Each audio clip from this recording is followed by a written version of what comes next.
I den her video vil jeg vise, hvordan man installerer Maple på sin Windows-computer. Først går vi ind på kg.dk. Der vælger vi IT og vejledninger på en KG'er, og så installation af Maple 2025. Det er en PDF, der lige skal loade. Det kan også være noget blevet lagt op på jeres modul.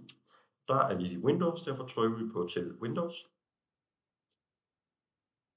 Så vil den sige, at der er ikke noget eksempel. Vi siger download alligevel. Og den siger, at det er en stor fil. Den er ikke farlig, det er også lagt op på drev, så vi kan bare sige download alligevel. Jeg har gjort det hjemmefra, fordi det tager noget tid at downloade, men jeg trykker download alligevel, og så skal I lade den downloade. Så vil den ende i jeres overførsel, hvor man så dobbeltklikker på den, for at sætte installationen i gang. Der skal computeren nok lige tænke sig lidt om.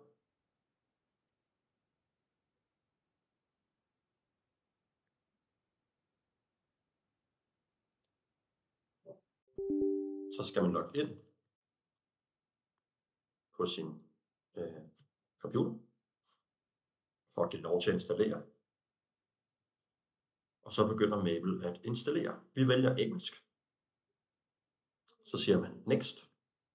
Og I accept the agreement. Siger next igen. Vælger, hvor den skal installeres. Det er typisk et rigtig fint sted, den har valgt allerede. Siger next.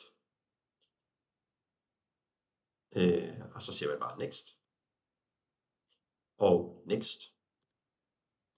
Og next, der det giver os et shortcut, altså nem måde at komme ind i programmet på. Det skal være single user, den lader man stå og siger next. Så fjerner vi de to flueben. Vi gider ikke have den, tjekker updates. Det kunne betyde, at man under en eksamen lige pludselig fik Maple til at opdatere. Det er vi ikke interesseret i. Vi trykker next. Og vi trykker next igen. Og så installerer. Det kan godt tage noget tid. Nu skal den bare have lov til at stå og passe sig selv og installere.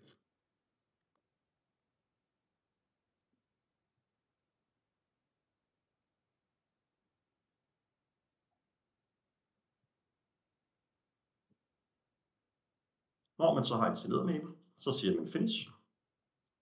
Og så vil man gerne have, at Maple bliver aktiveret. Her skal vi bruge en kode, som er den, der er inde i vores dokument fra før. Den her, der starter med 49. Man kopierer den. Ctrl-C. Sætter ind med Ctrl-V. Så skriver vi et eller andet. Man må gerne skrive sit eget navn. Det er ikke så vigtigt. Vi skal sige ja til, at vi får Maple godt må samle information. Men vi kan sige nej til at få nye informationer om produkter. Det er ikke min egen mail, så det går nok. Men det er meget god ting at ændre på. Så er vi next. Og så siger den, at nu er det aktiveret. Så skal vi også have Gym-pakken. Og det er en Windows, så jeg trykker på til Windows. Så vil den ligesom før sige, at der er ikke noget eksempel. Vi downloader. Og den vil også igen bokse over, at den kan ikke sikre, at det er en ordentlig fil, men det er det, så vi downloader alligevel. Det bør ikke tage mange minutter for den at downloade den her fil. Det er ikke en særlig stor fil. Når den så er downloadet, så vil den igen ligge inde i vores overførsler. Nu er det den, der hedder Gym Upgrade, jeg dobbeltklikker på. Jeg skal logge ind.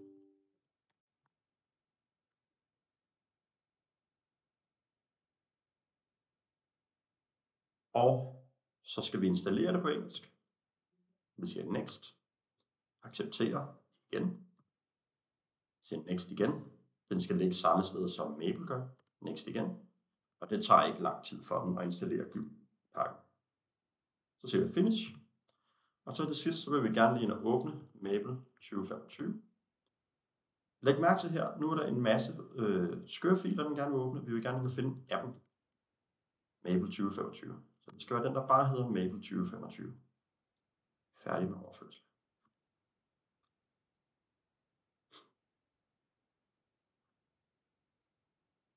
Nu kan jeg se, at nu er Maple ved at åbne, stille og roligt.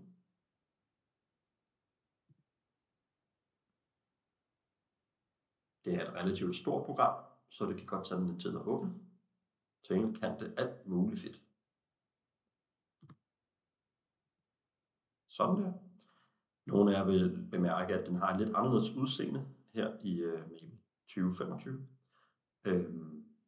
Det kan man godt ændre, men der er faktisk nogle fordele ved det. Vi siger New Document, ligesom vi plejer. Så kan jeg her skrive with, parentes, Jim.